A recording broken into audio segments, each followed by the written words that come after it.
महिला ने कहा, हे ऋषिवर, अब सतयुग और फिर द्वापर आएगा और फिर त्रेता।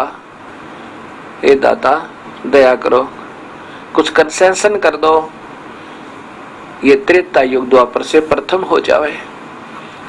तब गौतम ऋषि ने रहम कर दिया और कहा कि ठीक है, द्वापर से पहले त्रेता युग होगा। ये भी काल ने पहले ही रचना रची हुई थी सारा कुछ, कि ऐसे गौतम श्राप देगा, फिर उसको भी ऐसे ही मैंने इससे करवाना है। ये काल की कठपुतलियां, जितने भी ऋषि हैं, महर्षि हैं, जो काल तक ब्रह्म तक की साधना कर रहे हैं, और उसने आशीर्वाद दे दिया कि त्रेता युग द्वापर से प्रथम आएगा। ऐसा ही हुआ, और वो आपके सामने है कि वही सतयुग में बताई हुई ज्यों की त्यों कहानी, और वही हुई। इससे सिद्ध होता है कि ये तो हिस्ट्री, ये कहानी स्टोरी पहले ही काल ने लिख रखी थी। ये स्वयं स्टोरी राइटर भी है, ये डायरेक्टर भी है, प्रोड्यूसर भी है, यानी ये सारे गुण रखे है। ये फिल्म बनाकर पहले रख रखी थी, ये तो केवल हीरो बनाकर एक फिल्माइज करने के लिए भेजे हैं। इनको पहले ऐसे शराब स्वरूप जो का पहले तैयार कर रखी थी इनकी हिस्ट्री सीट, और ये टस से मस नहीं हो सकते ब्रह्मा विष्णु महेश, चाहे अवतार बन का है और चाहे ये अपने वहां पर अब वैसे रहे। इसी का प्रमाण वाल्मीकि जी ने 10,000 वर्ष पूर्व श्री रामचंद्र जी के जन्म से पूर्व पहले ये सारी रामायण लिखती थी, और ज्यों का त्यों हुआ। इससे सिद्ध होता है कि इनको नहीं मालूम कुछ भी, ये तो कठपुतली है काल के हाथों। ये भोली आत्मा बेचारी, बेशक तो ये प्रभु है हमारे जैसे तुच्छ जीवों से, तो फिर भी ये परम यानी श्रेष्ठ आत्मा है, बहुत नेक आत्मा है, पुण्य कर्मी प्राणी है, तभी तो 3 लोक के प्रभु है, फिर भी ये काल के अधीन है। अब वहां श्री रामचंद्र जी को मालूम नहीं सीता को कौन ले गया, और ना ही शिव जी को मालूम, ना पार्वती को मालूम। और इतना मालूम है शिव जी को कि श्री रामचंद्र जी हैं, तो ये विष्णु अवतार है। इतना ऑन कर दिया उनकी बुद्धि को। अब आगे देखिएगा, सती जी ने कहा, पार्वती जी ने कहा, दक्ष की बेटी सती जी ने कहा कि मैं इनकी परीक्षा लूंगी। भगवान और रोया करते हैं कभी, इनको क्या दुख होते हैं भगवानों को। पार्वती ने ऐसी कहा तो शिव ने कहा कि तू परीक्षा मत लेना, अगर तू परीक्षा ले लेगी और वो मेरी माँ के तुल्य है सीता। सती जी ने कहा कि मैं सीता रूप बनाकर जाऊंगी, यदि मुझे पहचान लेंगे तो मैं मान जाऊंगी कि ये भगवान है। अगर मैं पहचान में नहीं आई, मुझे सीता ही मानेंगे, तो ये कहे कि भगवान। शिव जी ने कहा, शिव भगवान ने कहा कि सती जी ऐसा ना करना, यदि तू ऐसा कर लेगी तो मेरे काम की नहीं रहेगी, क्योंकि श्री राम अर्थात विष्णु मेरे बड़े भाई हैं, और सीता जी वही लक्ष्मी बन आई हुई है, और बड़े भाई की पत्नी माँ के तुल्य होती है। यदि तूने सीता रूप बना लिया तो मेरे लिए पत्नी रूप में स्वीकार्य नहीं होगी। पार्वती जी ने कहा, सती जी ने कहा कि ठीक है, को नहीं लूंगी परीक्षा। तो ऐसे ही मौका लगा के जब भगवान शिव अपना घूमने गए बाहर, पीछे से सीता रूप बनाया, श्री राम के सामने पहुंच के खड़ी होगी, और राम जी रो रहे थे, डकरा रहे थे। जब सामने सीता रूप में सती जी खड़ी थी तो श्री रामचंद्र जी ने कहा, हे दक्ष पुत्री माया, आज अकेली कैसे, भगवान शिव को क्यों नहीं लाए। शर्मिंदा होगी और कहा कि आप वास्तव में प्रभु हो। भगवान शिव ठीक ही आपको प्रणाम कर रहे थे, आप तो वास्तव में परमात्मा हो। वापस आ गई। अब वो अगर शिव को मालूम होता या पार्वती जी को, सती जी को मालूम होता तो बता देते हुए कि वो तो लंका का राजा रावण ले गया उठा के। इनकी भी बुद्धि नहीं काम करने देता ये काल, ऐसा बांध रखा सबको ये ब्रह्म।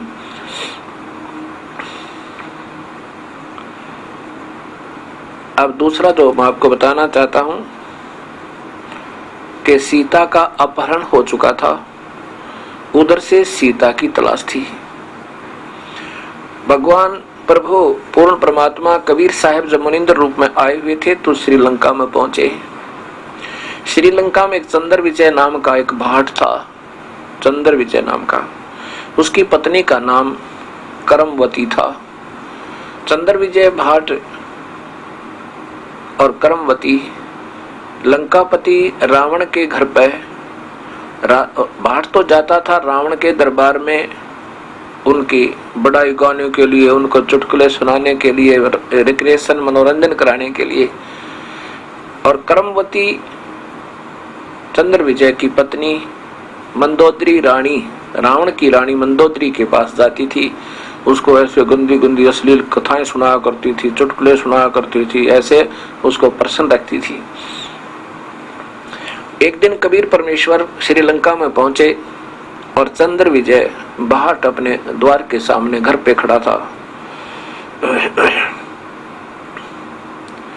कबीर साहब उनके द्वार के सामने एक वृक्ष के नीचे बैठ गए। अब दयालु और श्रद्धालु भक्तात्मा हुआ करते थे। उन्होंने जाकर देखा कि साधु नजर आते हैं, प्रणाम किया, चरण लिए। किसने? चंद्र विजय ने, कबीर परमेश्वर के जो मुनिंद्र रूप में आए हुए थे। और कहा भगवान भोजन पाओ, भोजन तैयार है। साहब ने कहा भी ऐसे भोजन हम नहीं पाते, आप कोई भक्ति करते हो? अखा जी मैं भक्ति करता हूँ, मैंने उपदेश लिया हुआ, गुरुदेव बनाए हुए हैं। पहले कोई भी व्यक्ति किसी भी जाति मजहब से था, मजहब तो था ही नहीं, तो सभी शास्त्र अनुकूल साधना किया करते थे, सबके गुरुदेव हुआ करते थे। वो गुरु लोग सद्भक्ति जितना उनको ज्ञान था ब्रह्म तक की साधना ओम नाम से प्रारंभ किया करते थे, अन्य नहीं उलझाया करते थे। सीधा सा भक्ति है, अपना ओम नाम का जाप। अगर ब्रह्म तक की साधना करनी है, गुरु बनावे, गुरु आदेश में रहे, काम करे और भक्ति करे।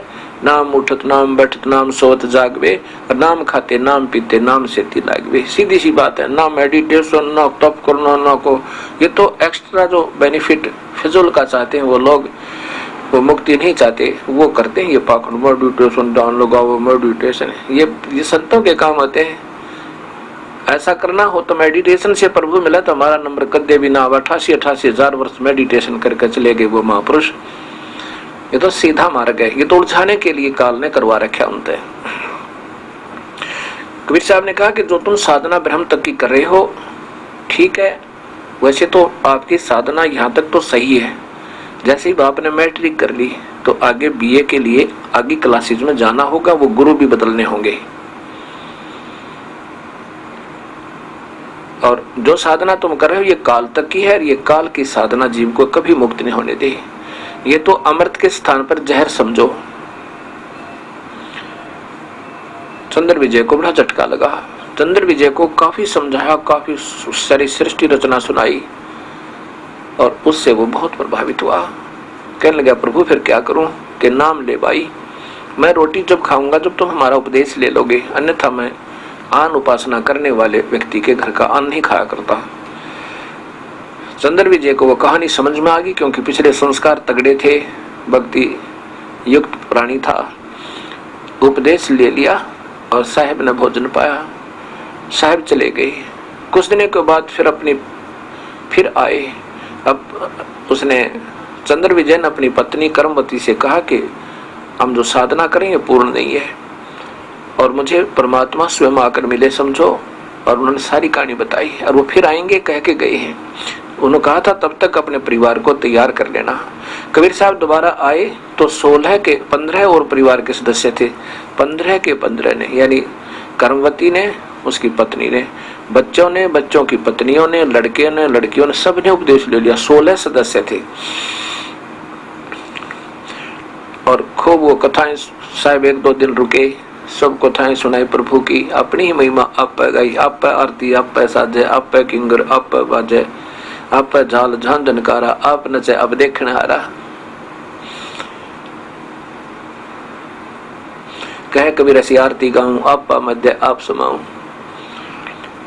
ये सब कथाएं सुनाने लगे, सब कहानियां सुनाई। तुम कैसे थे, वहां रहा करते थे, सतलोक में तुम मेरे बच्चे हो, यहाँ तुम इस काल के फंस गए बेटा, तुम फिर चलो मेरे लोक में, तुम सभी मेरी आत्मा हो। जितने भी पृथ्वी पर 21 ब्रह्मांडों में जितने प्राणी आज कष्ट पा रहे हो। अब करमवती बहुत बड़ी प्रभावित हुई। वो जो कथा सतगुरु सुनाया करते थे वो पूरी याद होगी। अब पहले तो कर्मवती उस मंदोदरी रानी को ये ऊट पटांग बकवाद सुनाया कर राजी कराया करती, प्रसन्न करती थी। फिर उसके बाद मंदोदरी को वो कथा सुनाने लगी उस परमेश्वर परम पिता की। और मंदोदरी बहुत भाग्यवान आत्मा थी। एक एक बात का ऐसा असर हुआ और बहुत प्रभावित हुई। मंदोदरी ने कहा कि कर्मवती, तो वो कर्मवती नहीं, अब तेरे में तो बहुत चेंजमेंट, बहुत बदलाव आ गया, बहुत परिवर्तन हो गया, तू तो सारी तो बदल गई। इतनी बढ़िया बात, और ये हृदय को आकर्षित करने वाली, आत्मा को खींचने वाली कथा तू लाई कहाँ थे? ये तेरी सोच तक हो रहा। तब उसने बताया, रानी हमारे घर पर हमारे भगवान आते हैं, प्रभु आते हैं, हमारे गुरुदेव आते हैं और वो ये कथा सुनाते हैं। रानी अगर आप सुन लोगी ना, आप तो बहुत पुण्यात्मा हो, आप तो देखते उनके दर्शन मात्र से ही आकर्षित होकर उनके चरणों में गिर जाओगी। इतने प्रेमी प्यारी आत्मा परमात्मा समझो हमारे कुल मालिक हैं, वो काल के जाल से में छुड़वाने आए हैं। मंदोदरी ने कहा कि कर्मवती, अब के जब तेरे गुरुजी आवे तो मेरे पास लाना। अब कर्मवती एक नौकरानी उस मंदोदरी की ये भी नहीं कह सकती कि मैं नहीं कहूंगी। कहा कि जैसा आपका हुक्म महारानी, कह दूंगी दाताते। परंतु ऐसा कहा कि संतों को आदेश नहीं दिया जाता, उनको बुला नहीं जाता, स्वयं ही जाना चाहिए। यदि वो आ भी जावे, प्रथम तो आया नहीं करते संत, आ भी जाएंगे तो आपको आशीर्वाद ना देंगे तो फिर भी व्यर्थ जीवन होगा। मंदोदरी बहुत पुण्यकर्मी प्राणी थी, आत्मा थी। एक के इशारे में समझ गई। कहा कर्मवती, मत बुलाना, मत संदेशा देना, जब वो आवे महापुरुष मुझे बता देना। मैं अपने आप मौका निकाल के, जब ये दारू पी शराब पी कर गिर जाएगा यो रावण और माफ आ जाऊंगी। कर्मवती ने बताया कि आज गुरुदेव आगे हैं मंदोदरी, और समय लगे तो दर्शन कर लेना। मंदोदरी ने निकाल कर समय और पहुंच गई। एक आदि अपनी दासी बांदी को साथ लेके उनसे कहा कि किसी को नहीं बताना है। कबीर साहब से जब मुनिंदर जी तक, कबीर साहब ने साथ कहूंगा क्योंकि वही परमेश्वर कबीर देव ही मुनिंदर नाम से आए हुए थे।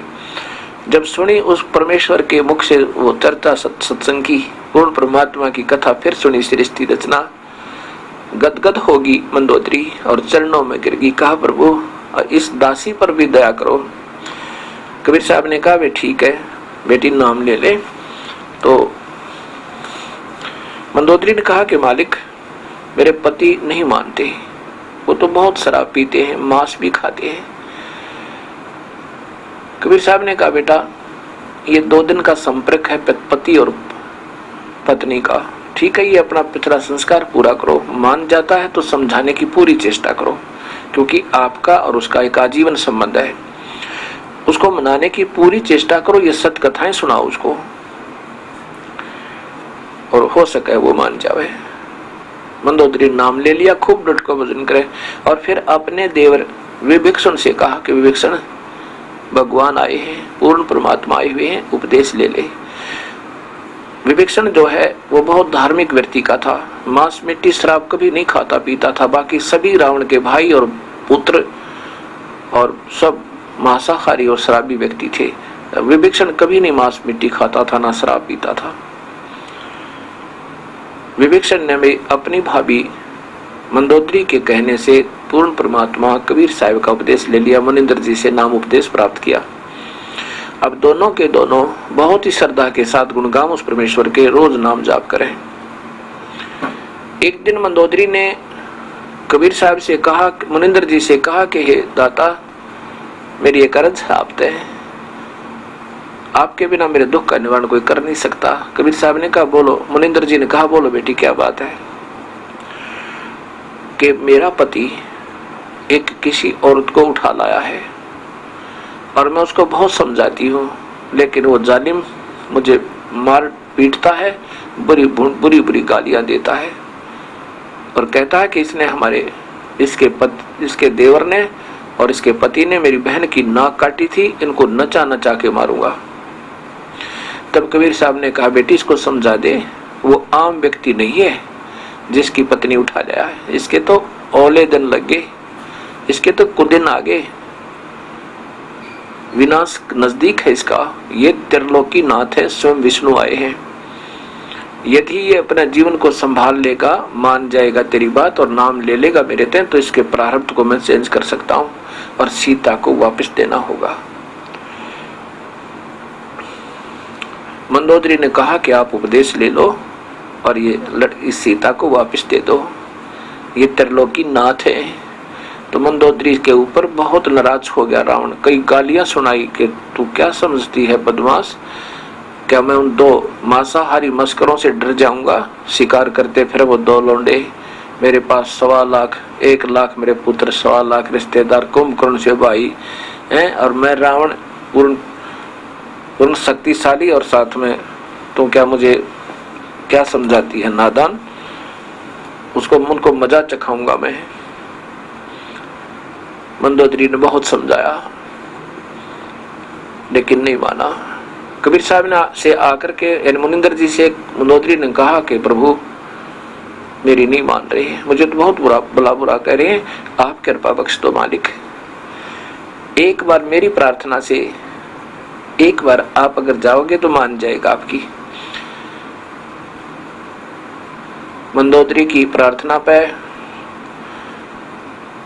मुनिंदर जी अर्थात कबीर साहब रावण के द्वार पर पहुंचे, जहां पर राज दरबार लगा हुआ था।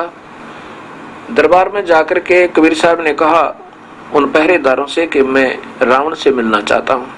पहरेदार कहने लगे, हम बाहर का संदेशा अंदर नहीं दे सकते, हमारे यहाँ से कलम गर्दन कलम कर दे, वो सुनता नहीं किसी की, बड़ा क्रोधी राजा है, और अंदर का संदेशा बाहर दे सकते हैं। अब कबीर साहब वहां से अंतर्ध्यान हुए और जहां रावण बैठा था ऊंची सेज पर, वहां दरबार लगा था पूरा, वहां जाकर के प्रकट हो गए। जब रावण ने देखा कि ये कौन आ रहा है दरवाजे की तरफ से व्यक्ति, अननोन व्यक्ति, तब उसने पूछा तू कौन है, कहां से आया है, कैसे आ गया, और बुलाओ पहरेदारों को। उन द्वारपालों ने कैसे आने दिया इसको, बुलाओ उनको।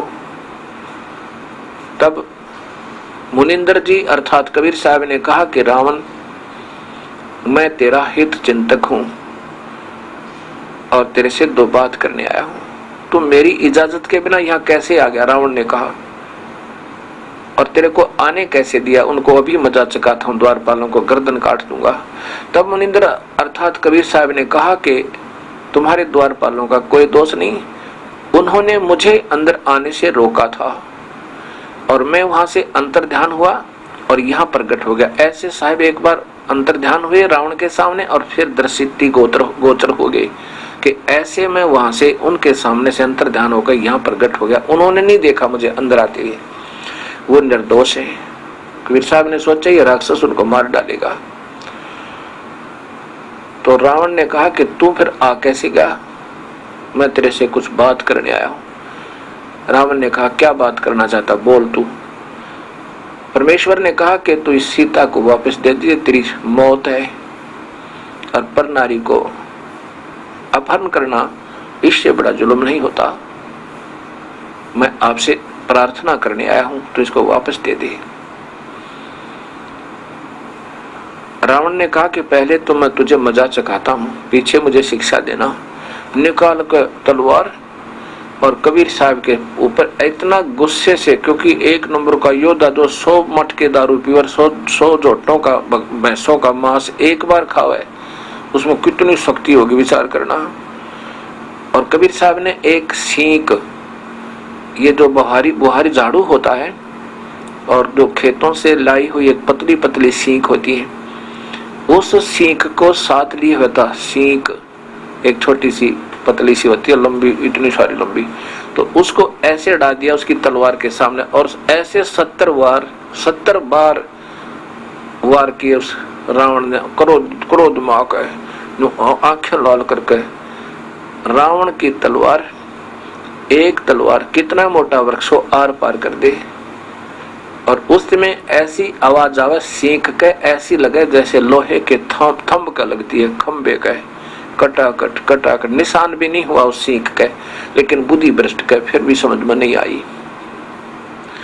पसीनम पसीना का 70 वार करना, पसीने आगे रावण के, और सीख न्यू की न्यू। कबीर साहब ने कहा कि देखा ये तेरी निशान भी नहीं है तेरी तलवारों का,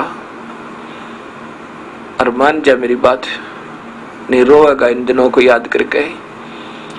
कबीर साहब, रावण ने देखा कि मर नहीं रहा, अब मारूं कैसे। कहा कि मैं तेरी बात नहीं मानना, तू एक बार कह चाहे लाख बार कहे। यूं कहकर सिंहासन पर बैठ गया और पसीने पहुंचा छे। कबीर साहब बोला ठीक है, मर कुएं में पड़ गए, न मानता था। एकदम अंतर्ध्यान हुए, अंतर्ध्यान होके और अपना आके मंदोदरी से कहा, बेटी उसकी बुद्धि भ्रष्ट होली, ये पाप आत्मा नहीं माने।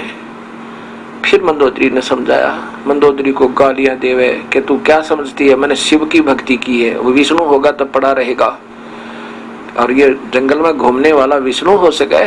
मैंने भगवान शिव की पूजा की है और 10 बार यहाँ से गर्दन काट के समर्पण कर रखा है, और भगवान शिव मेरे ऊपर प्रसन्न है। उन्होंने मुझे ठाठ कर रखे हैं, कितनी सोने की लंका दे रखी है, मेरे इतने योद्धा भाई बहन पुत्र हैं, सब कुछ। तो उन 2 मस्करों से मुझे डराती है, पड़ी रहे बोल वाली।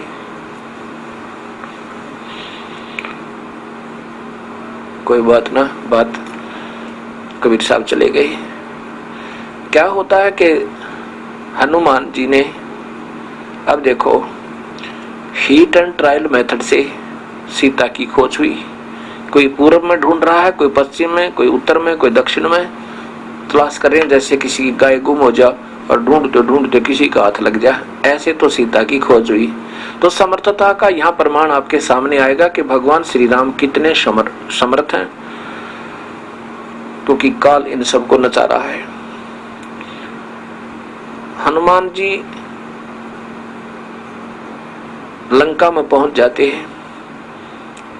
लंका में सब जगह ढूंढते ढूंढते पता लगा कि एक औरत को रावण ने नौलखा बाग में बंद किया हुआ है। आशा का चिराग जगा। हनुमान जी वहां देखा जाकर के हनुमान जी ने देखी वहां की गतिविधि। पहले तो एक छोटा रूप बना के बंदर का, और उसी वृक्ष पर बैठ गया जिसके नीचे सीता मायूस और दुखी दिल से रो रही थी और बैठी थी, बहुत कमजोर हो गई थी।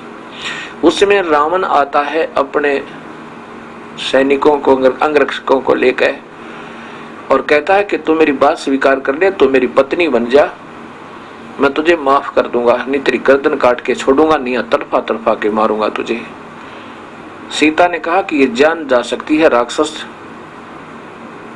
ये शरीर को तू छू नहीं सकता। काफी देर डरा धमका के चला जाता है। हनुमान ऊपर बैठा देख रहा है। कुछ देर के बाद हनुमान जी ने, जो श्री राम ने अंगूठी दी थी कि सीता इस अंगूठी से तेरा परिचय सही मानेगी, नहीं तो विश्वास नहीं करेगी, जिस पर श्री रामचंद्र लिखा हुआ था, खुदा हुआ था। अब जो ही ऊपर से वो अंगूठी यानी छाप डाली, वह रिंग डाली सोने की, सीता ने देखा श्री रामचंद्र जी की अंगूठी को, तो रोज देखा करती थी, तुरंत पहचान ली। ऊपर देखा, ओहो ये तो बंदर बैठा है, और कहने लगी रे बंदर, तूने एक जख्म और कर दिया मेरे हृदय में। पहले तो यह महादुखी थी, मेरा अपहरण हुआ, और ऊपर से वनवास था, और मेरे पति की मृत्यु की खबर लेकर आ गया तू, वो खा लिया किसी जंगली जानवरों ने।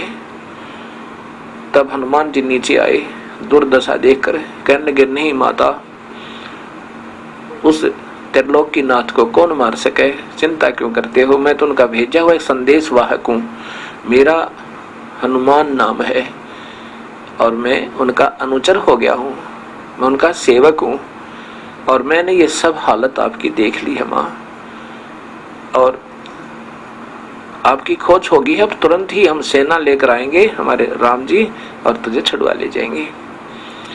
सीता ने कहा, हनुमान जल्दी करना, मैं बहुत दुखी होकर रखी इन्होंने। तो हनुमान जी ने कहा कि माँ मुझे भूख लगी है, कुछ फल तोड़ के खा लूं। सीता ने कहा भाई ये 2 जोड़ू हाथ तेरे थे, फल तोड़ कर मत खा लिए भाई, नहीं तो मुझे ये जान से मार डालेंगे ये राक्षस। बेटा भाई कोई नीचे गिरा हुआ ना, नीचे गिर गया हो, पड़ा हो टूट के अपने आप तो फल खा लेना, नहीं तो मेरा ब्योत नहीं तुझे भोजन भी कराने का, मेरी हिम्मत नहीं है इनको कुछ कह दूं, और तो फल तोड़ के खा लिया ना मेरे को कोड़े मार लगाएंगे ये। ऐसे को गिरा हो नीचे तो भाई खा ले और फिर जाके संदेशा दे दे। हनुमान जी ने देखा कि देख राक्षस ने क्या हाल कर रखा, एक औरत के साथ ऐसा जुल्म। क्या वो नर मनुष्य होते हैं, वो योद्धा होते हैं जो औरतों को तंग करें राक्षस।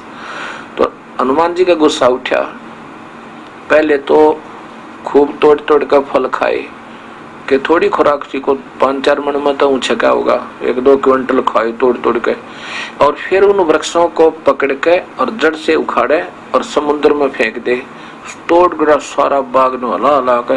अब रखवाले पकड़ना उनका एक मुक्का धर दे, धरती में घट जावे, जमीन में जा नुनसा उसका एक मारे 4 पड़े, एक का गदा ठोके 4 मरे, ऐसे वहां तहलका मचा दिया। यह लंबी कथा सबको मालूम है, ज्यादा ना लंबा करके मैं इतना कहना चाहता हूँ। फिर सीता से कहा कि माँ मैं अब जा रहा हूँ।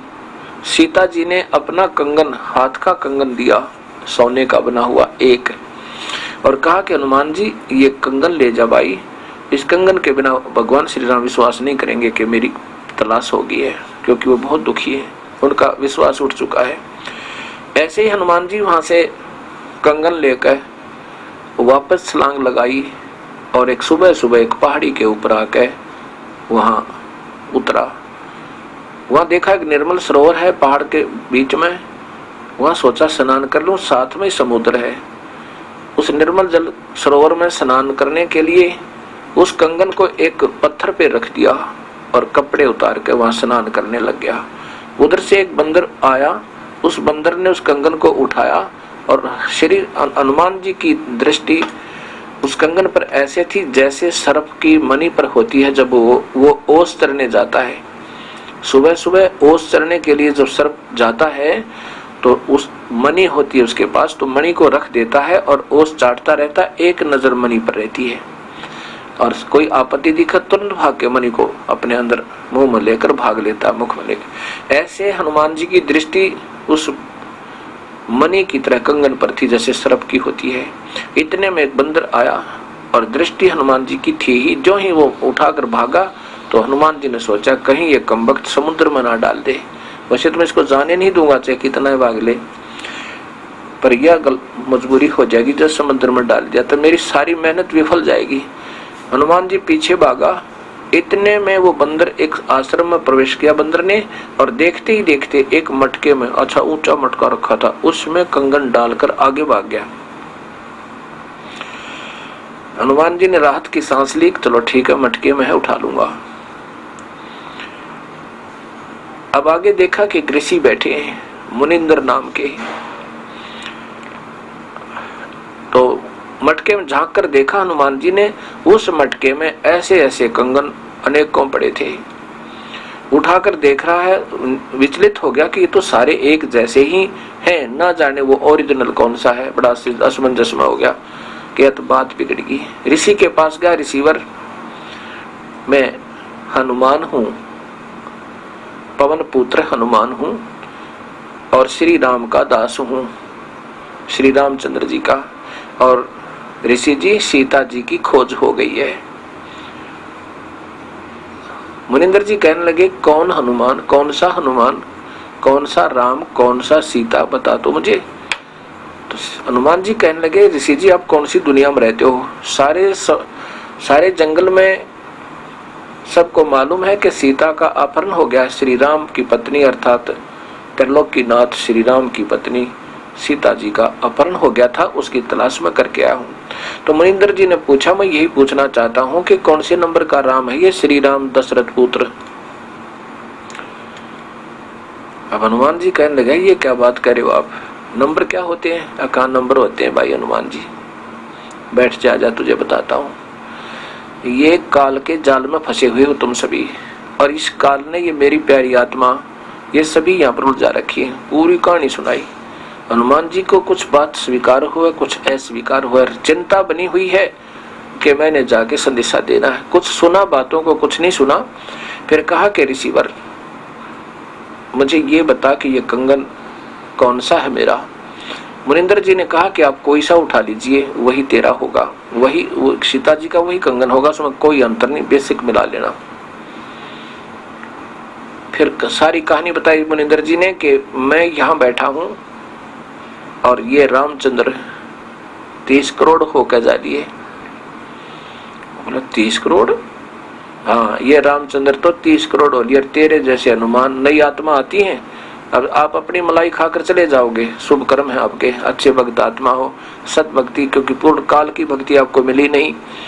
काल की भक्ति आप कर रहे हो, पूर्ण परमात्मा की भक्ति सही तुम्हें प्राप्त नहीं। तो ऐसे ही अपने मनुष्य जन्म को बर्बाद करके कुछ दिन स्वर्ग में रहोगे और फिर कुछ दिन अपने नरक भोग कर 84 में चले जाओगे। और नए युग में, त्रेता युग में नया तू होगा और नए और नव कितने की राम होकर जा लिए ये अवतार। और जितनी बार भी तुम आते हो ऐसी घटना घटती है और यही हनुमान आते हैं और मैं वो ये कंगन इसमें डाल जाते हैं। तो हनुमान जी ने कहा कि एक कंगन तो जैसे आप कह रहे हो कि ले जाइए वही होगा, एक कंगन तो हर बार हनुमान ले ही जाता होगा, फिर इस मटके में कहां से आ गए वो। कबीर साहब ने कहा कि इसमें मेरी शक्ति काम करती है। मैंने इसमें एक ऐसा आशीर्वाद दिया है कि इसमें डुप्लीकेट कॉपी जो की तो बना दिया ओरिजिनल जैसी। एक कटोरी उठाई, उसकी एक कटोरी उठाई साहिब ने कांसी की और उसमें डाल दी, डालते 2 होगी, एक जैसी कप बिल्कुल सेम टू सेम। अब देख पहचान ले कोई सी ने। ऐसे ही इस बंदर के यहाँ डालते ही इसमें 2 कंगन बन जाते एज इट इज, और एक आप ले जाओ। ऐसे ही वो हनुमान एक ले जाता, एक इसमें रह जाता। ये 4 काउंटिंग, ये यादाश्त के लिए, ये गिनती के लिए यहाँ रख लेता हूँ। और हनुमान जी भक्ति कर ले डंग दबाई, विधिवत साधना करो। ये निरंजन ब्रह्म तक की साधना था, शंखों बार कर ली तूने।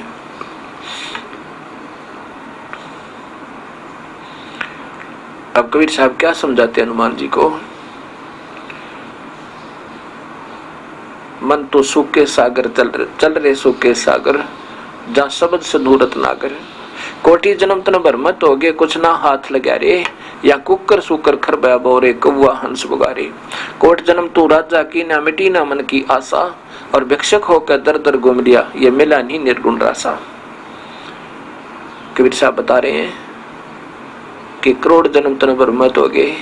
ऐसे ही कभी मनुष्य शरीर मिलता है, फिर उसको अपना इस काल ब्रह्म तक की साधना करते हो, इससे ब्रह्म अच्छे साधक ब्रह्म लोक में भी चले जाते हैं, इंद्र भी बन जाते हैं, कुबेर भी, देवता भी, महादेव भी, राम भी हैं, ये बन जाते हो।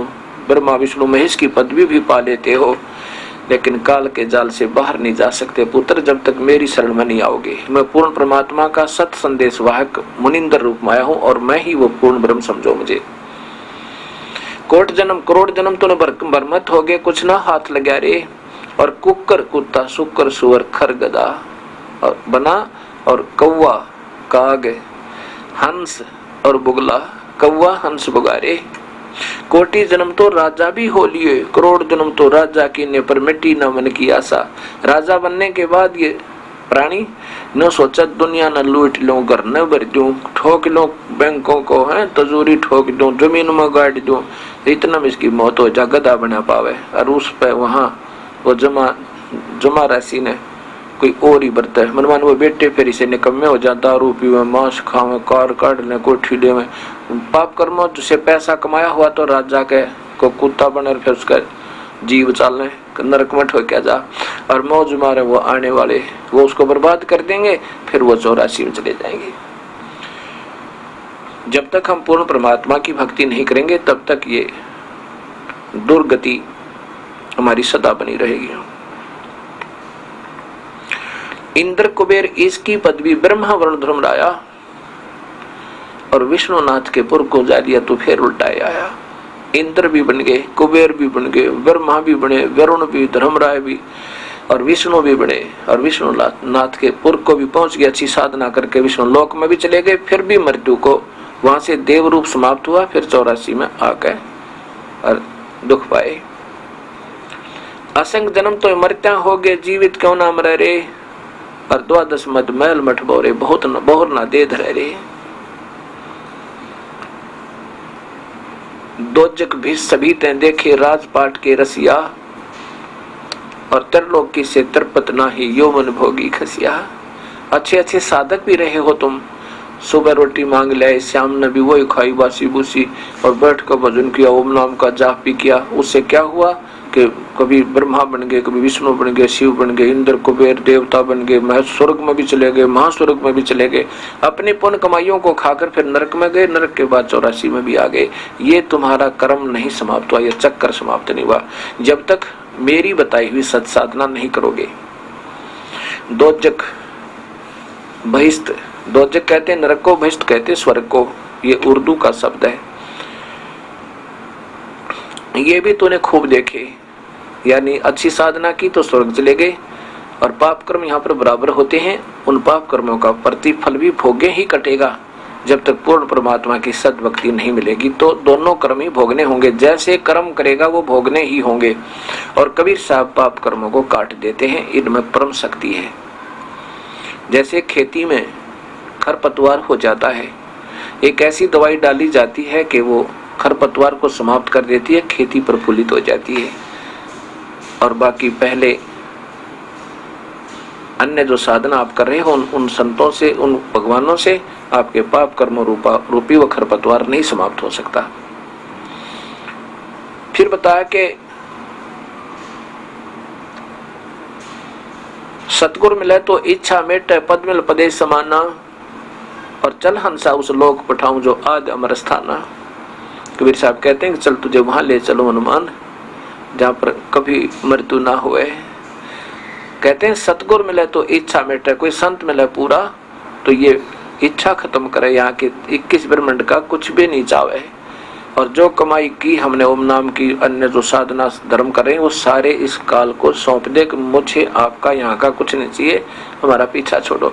और अगर मान लिया आपको ऊपर के 2 मंत्र और नहीं मिले तो ऐसा नहीं हो सकता। ये प्रतिफल आपको ओम नाम के जापते प्रभु प्राप्ति नहीं है, वेदों वर्णित विधि से प्रभु प्राप्ति नहीं है, यह गहनादित है। लेकिन इसकी कमाई करनी पड़ेगी अगर ऊपर चलना है तो। ओम नाम का जाप करें सरेगा, वो पूरे गुरु तले के, उससे जो ऊपर की कमाई सत्व तीनों मंत्र देने वाला हो। और फिर ओम नाम की कमाई का हम यहाँ का कोई प्रतिफल नहीं लेंगे, इसका ऋण उतर जाएगा। और फिर परब्रह्म का एक मंत्र है, उसके लोक से हमने बाहर निकला, उसका टैक्स देना, उसकी भी वो दूसरे मंत्र ओम के साथ एक मंत्र और लगकर सतनाम बनता है, वो कमाई इसको दे देंगे परब्रह्म को। और तीसरा मंत्र जो होगा वो सारनाम, उसकी कमाई हम अपने सतलोक जाएंगे उसके आधार पे। तो यहाँ कहते हैं कि सतगुरु मिले तो इच्छा मेटे, पद्मल पदे समाना, और चल हंसा उस लोक पठाऊं जो आद अमर स्थाना। कि चल हंसा, हे हंस आत्मा, चल तुझे वहां ले चलूं जहाँ कभी नहीं मरते। यहाँ ते 21 ब्रह्मांड का भी विनाश होगा, ब्रह्मा विष्णु महेश भी मृत्यु का होंगे। अनुमान तेरी तो औकात क्या है। और फिर बताया कि सतगुरु मिले, पूर्ण संत मिल जाते, यहाँ की सब इच्छाओं को समाप्त कर देगा। ना हमने देवता बनना, ना या राष्ट्रपति बनना, ना प्रधानमंत्री बनना, हमने तो अपनी भक्ति करके पीछा छुटवाना। और ना ही इंद्र कुबेर बनना, ना ब्रह्मा विष्णु महेश की पदवी चाहिए हमने। इंद्र दा राज काग दा बेस्टा, ना भोगा इंद्राणी नू, हमने यहाँ की कोई इच्छा नहीं चाहिए। ऐसे जब संत मिलेंगे तो यहाँ की सब इच्छाओं को समाप्त कर देंगे। सतगुरु मिले तो इच्छा मेटे, पद्मल पदे समाना, चल हंसा उस लोक पठाऊं जो आदि अमर स्थाना। जो गीता में लिखा है कि वो शाश्वत स्थान, उस परमात्मा की भक्ति कर लो और उसकी भक्ति से तुम शाश्वत स्थान अर्थात सतलोक को प्राप्त हो जाओगे, अमर स्थान जो कभी विनाश में नहीं आता। 4 मुक्ति जहाँ चंपी करती माया हो रही दासी, और दास गरीब अभय पद पर से मिले राम अविनाशी। कबीर गरीबदास जी की वाणी में कबीर साहब बता रहे हैं कि गरीबदास जी बता रहे हैं कि कबीर साहब ऐसे समझाया करते थे। क्या बताते हैं कि चार मुक्ति जो यहाँ की चौथी मुक्ति है, वहां तो उनके उन अंशों को जो सतलोक पहुंच गए उनके चरणों में तो ये मुफ्त में रहती है, उनसे भी अच्छी सुविधा वहां पर है। चार मुक्ति जहाँ चंपी करती माया होरी दासी और दास गरीब अभय पद पर से मिले राम अविनाशी। अभय पद कभी मृत्यु ना हो, कोई भय नहीं, कोई चिंता नहीं, और वो अविनाशी परमेश्वर जो वास्तव में अविनाशी, गीता जी में लिखा है कि वो परमात्मा वास्तव में अविनाशी है, वो मिले फिर। जो गीता जी के देखिए, गीता जी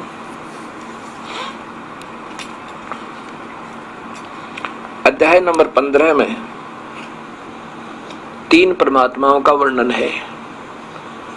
प्रथम श्लोक में अध्याय नंबर 15 के और श्लोक नंबर 1 और 2 में तो वर्णन है कि ये उल्टा लटका हुआ वृक्ष है अर्जुन, ये संसार रूपी वृक्ष है और इसकी ऊपर को शाखा है और ऊपर को जड़ है, नीचे को शाखा है।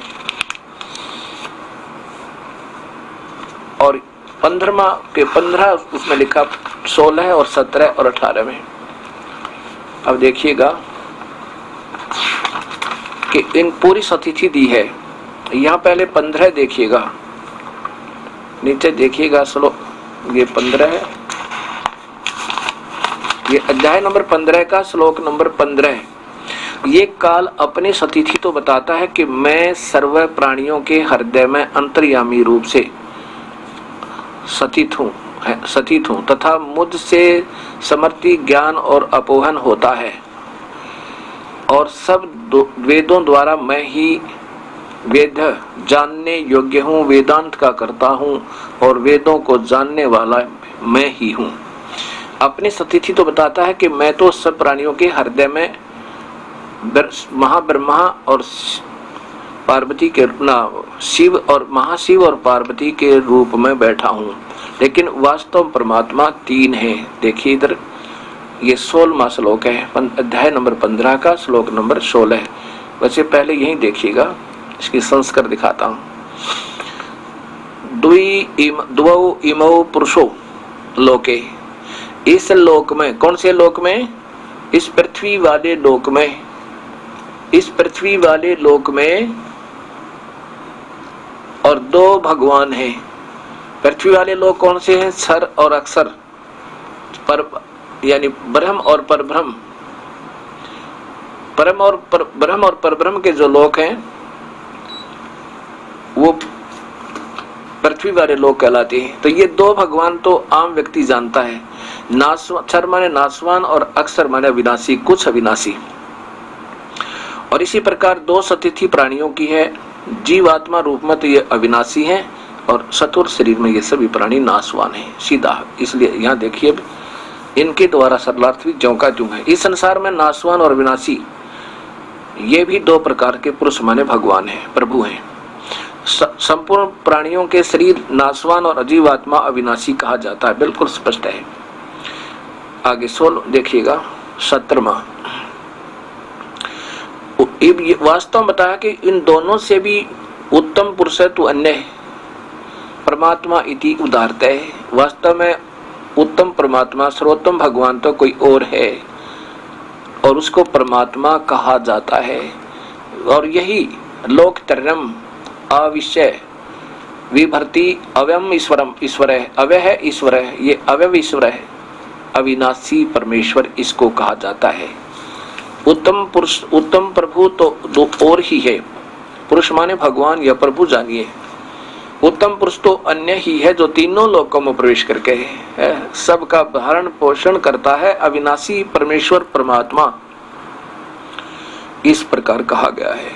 अब देखो फिर 18वें में अपनी सतिथि बताता है कि मैं तो केवल इस लोक वेद के आधार पर लोग मुझे पुरुषोत्तम मानते हैं, क्योंकि मैं इस जीवात्मा जो मेरे अंतर्गत आती है किस ब्रह्मांड में, उनको और जो सतुर शरीर में है चाहे वो जीव रूप में है, उन सबसे उत्तम हूँ, इसलिए मैं पुरुषोत्तम कहलाता हूँ। पर मैं पुरुषोत्तम नहीं हूँ, क्योंकि मैं जड़ वर्ग अक्षेत्र से अर्थात स्थूल शरीर में जो प्राणी उनसे तो अतीत हूँ और अविनाशी जीवात्मा से भी उत्तम हूँ। बस इसलिए लोक और वेद में, वैसे तो लोक वेद होता सुनी सुनाई बातों में, मैं पुरुषोत्तम प्रसिद्ध हूँ।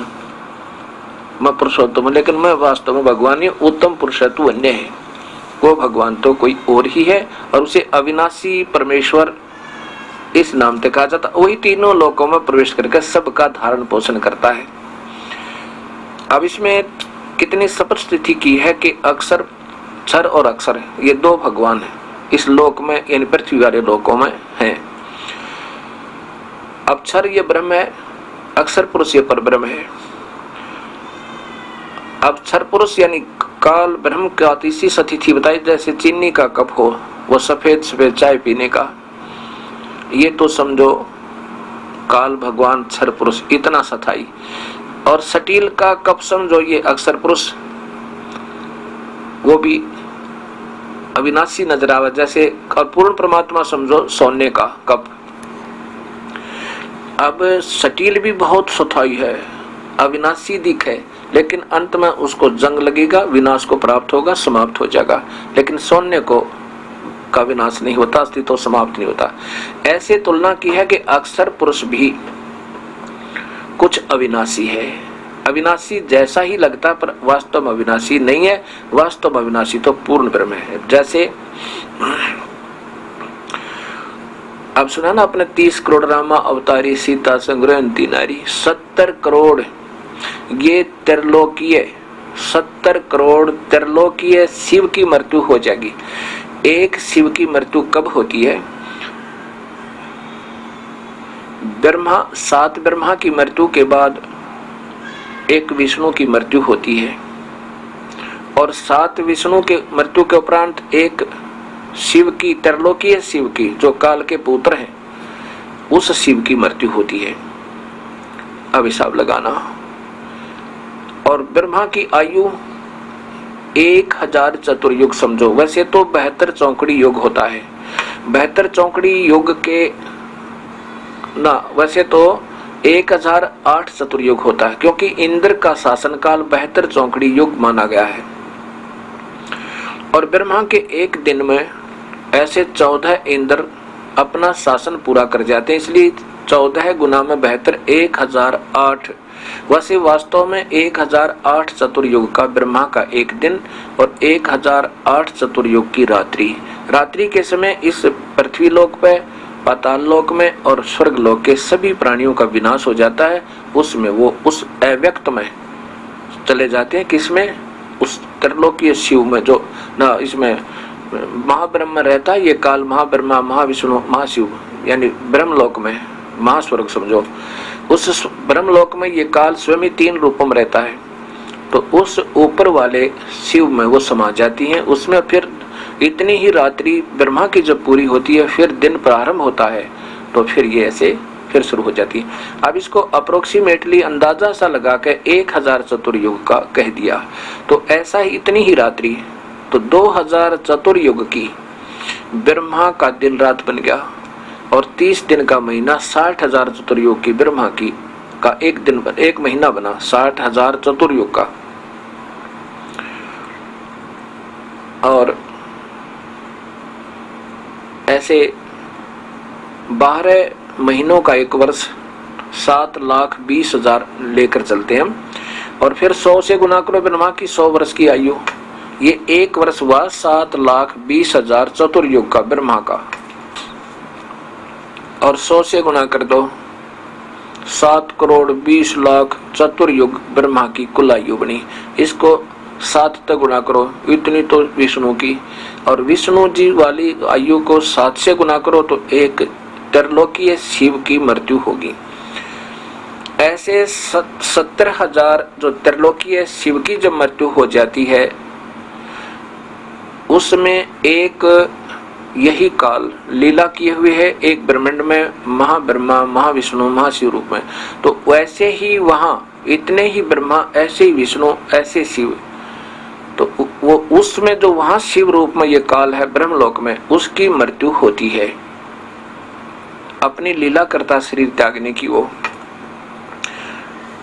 अब समझो, अब 70,000 त्रिलोकीय शिव की मृत्यु के बाद एक ब्रह्मलोकीय शिव रूप में जो स्वयं काल रहता है, उसकी मृत्यु होती है एक ब्रह्मांड में। ऐसे ऐसे त्रिलोकीय 1000 शिव मर जाएंगे। त्रिलोकीय 1000 ना, त्रिलोकीय क्या, ये अक्षमा करना, ब्रह्मलोकीय 1000 जब शिव मर जाएंगे उस समय 7 करोड़ शिव मर जाएंगे। तो उस समय एक शिव जो मरेगा, 1000 जब शिव मर जाएंगे तो एक शिव मरेगा, क्षमा करना, त्रिलोकीय एक शिव मरेगा, तो एक युग हो गया यो। किसका? परब्रह्म का, जिसको मैं अविनाशी बताना चाहता हूं कि अविनाशी, इतना अविनाशी है वो। फिर समझना, 70,000 त्रिलोकीय शिव की मृत्यु के उपरांत ब्रह्मलोकीय जो काल स्वयं रहता उस लोक, शिव लोक में रूप में, उसकी मृत्यु होगी 70,000 यहाँ के मरने के बाद। तो वो एक युग हो गया परब्रह्म का, एक युग हो गया परब्रह्म का, अक्षर पुरुष का। ऐसे 1000 जब ये त्रिलोकीय शिव मर ना, क्षमा करना, ब्रह्मलोकीय शिव मर जाएंगे, 1000 युग हो गए अक्षर पुरुष के।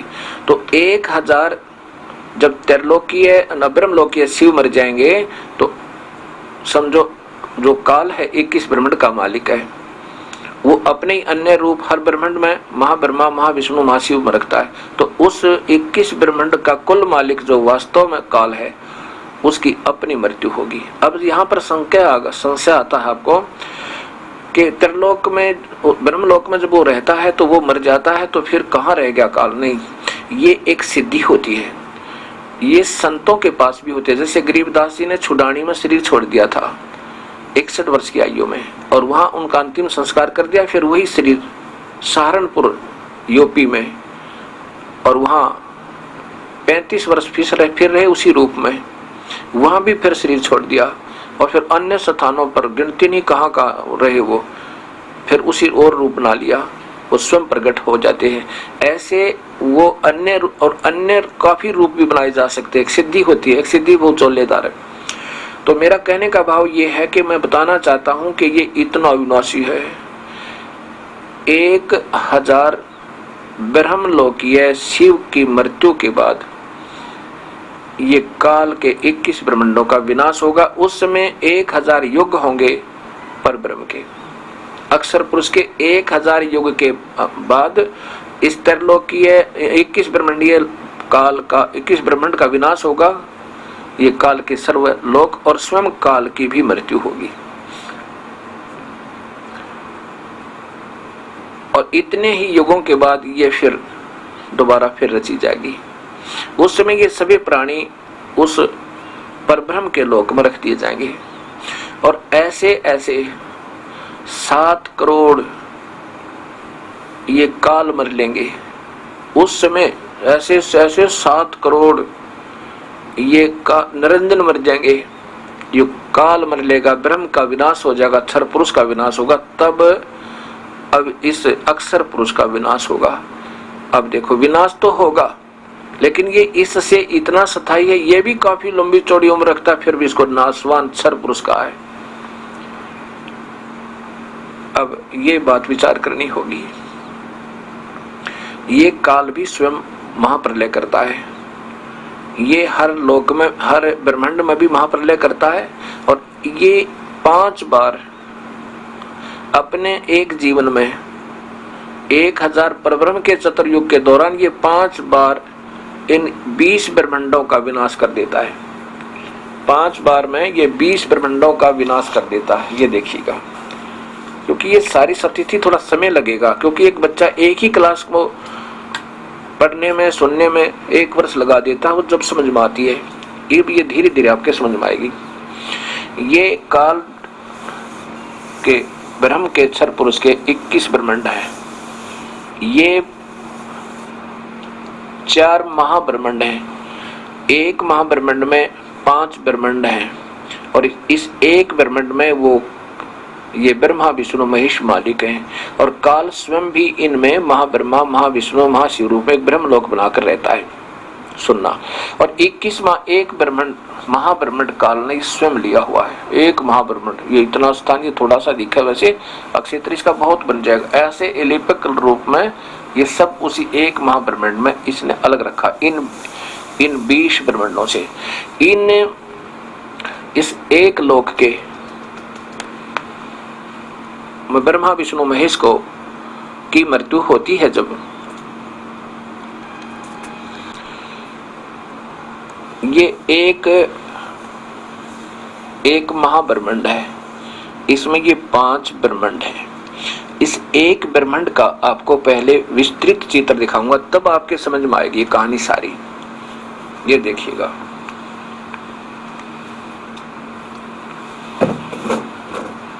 ये जो एक ब्रह्मांड का चित्र है, जिस ब्रह्मा विष्णु महेश को हम अभी तक सर्वशक्तिमान, सर्वज्ञ और कंट्रोलर माना करते थे, ये 3 लोक इस काल के पुत्रों के ये 3 स्थान बना रखे हैं। ये है विष्णु लोक, ये ब्रह्मा का लोक, ये शिव का लोक। और यहाँ पर ये पृथ्वी लोक, ये पाताल लोक और ये इंद्र का स्वर्ग लोक। ये इंद्र लोक और स्वर्ग लोक बिल्कुल साथ ही साथ हैं। ये इसकी राजधानी है, यहाँ का ये राजा है। और ये धर्मराय का लोक। तो ये त्रिलोकीय शिव, 7 ब्रह्मा मर जाते हैं। 7 ब्रह्मा के मरने पर एक विष्णु की मृत्यु, 7 विष्णु की मृत्यु के बाद एक शिव, त्रिलोकीय शिव की मृत्यु। ऐसे 70,000 जब शिव मर जाते हैं तो एक त्रिलोकीय, ये ब्रह्मलोकीय है। ये शिव जो काल स्वयं यहाँ रहता है, ये अपनी लीला, अपनी मृत्यु स्वयं यहाँ इसकी मृत्यु शरीर छोड़ देता है। अपना एक पीरियड बना रखा है इसने। तो ये इसकी जब मृत्यु होगी 70,000 त्रिलोकीय शिव के मरने के बाद एक ब्रह्मलोकीय शिव की जब मृत्यु होगी, तो इस पार ब्रह्म का एक युग हो गया। एक युग में ये मरता है। ऐसे 1000 जब ये शिव, त्रिलोकीय शिव मर जाएंगे ना, क्षमा करना, ये ब्रह्मलोकीय, 1000 जब ब्रह्मलोकीय शिव मर जाएंगे तो समझो उसमें 7 करोड़ ये शिव मर गए त्रिलोकीय। ऐसे 7 करोड़ त्रिलोकीय शिव मरने पर 1000 ये शिवलोक की ब्रह्मलोक वाले शिव की मृत्यु होगी, अर्थात काल की। तो फिर ये क्या करता है, उस समय ये काल के 21 ब्रह्मांड विनाश में आ जाएंगे। इससे पहले इस 1000 चतुर्युग को, 1000 युग को, जो परब्रह्म के 1000 युग हैं, और ये इसकी आयु है 21 ब्रह्मांड के मालिक काल की, उस समय ये क्या करता है ये देखिएगा। 1000 युग अक्षर पुरुष के इसकी पूरी आयु है, इस ब्रह्मांड में रहने वाले काल और इन सब की, इस काल की। बाकी तो कई बार मर लेते हैं। ये पहले वाले ब्रह्मा विष्णु महेश तो अपना जीवन पूरा कर चले जाते हैं, तो 84 लाख योनियों में चले जाते हैं। ये जो ब्रह्मांड है, इन 4 महाब्रह्मांडों का भी विनाश ये काल स्वयं करता है। कब करता है? 100 युग के बाद। अक्षर पुरुष के 100 युग होते हैं, तब इन 20 के 20 ब्रह्मांडों का विनाश स्वयं कर देता है, कति खाली कर देता है। और इतने ही समय तक इसमें प्रलय रखता है। उस समय इन सभी प्राणियों को यहाँ नकली लोक और काफी बना रखे उसने, एक महाब्रह्मांड में ऊपर वहां रख लेता है। और उतने ही 100 वर्ष के बाद इनको फिर दोबारा इसमें जीव प्राणियों को, ये नहीं समाप्त होते लोक और ये ब्रह्मांड का जो अस्तित्व समाप्त नहीं होता, इन प्राणियों को विनाश कर देता है। ये यूं के यूं जैसे मकान बने रहे, उनकी नींव बनी रहे और उसमें अन्य कंस्ट्रक्शन हटा दी जाए, ऐसा ये बाहर वाले समाप्त नहीं होते और ये भी समाप्त नहीं होते। इसमें अन्य कंस्ट्रक्शन ये विनाश में आ जाती है और ये प्राणी सब विनाश में आ जाते हैं। अर्थात एक महाप्रलय में काल जो स्वयं करता है इस 20 ब्रह्मांड की, उसमें समझो 200 परब्रह्म के युग गए। ऐसे ये 5 बार इनको फिर रचता है, फिर विनाश में लाता है, फिर रचता है। ऐसे 5 बार महाप्रलय ये स्वयं करता है इन 20। उसमें फिर उसके बाद फिर इसकी भी ये सारे समाप्त हो जाते हैं। उस समय अक्षर पुरुष का 1000 युग होगा। अक्षर पुरुष के 1000 युग में इस काल की मृत्यु होगी। और ऐसे ऐसे 7 करोड़ जब ये विनाश हो लेगा, 7 करोड़ बार ये काल मर लेगा, तब अक्सर पुरुष का विनाश होगा, इसलिए उसको अविनाशी कहा, लेकिन वो है वो भी नाश में, ये आप देखिएगा। अब ब्रह्म और पूरा चित्र देखिएगा उस पूरे प्रबंधों का, जिसमें क्षर पुरुष भी, अक्षर पुरुष भी और अविनाशी परमात्मा पूर्ण ब्रह्म भी दृष्टिगोचर होंगे।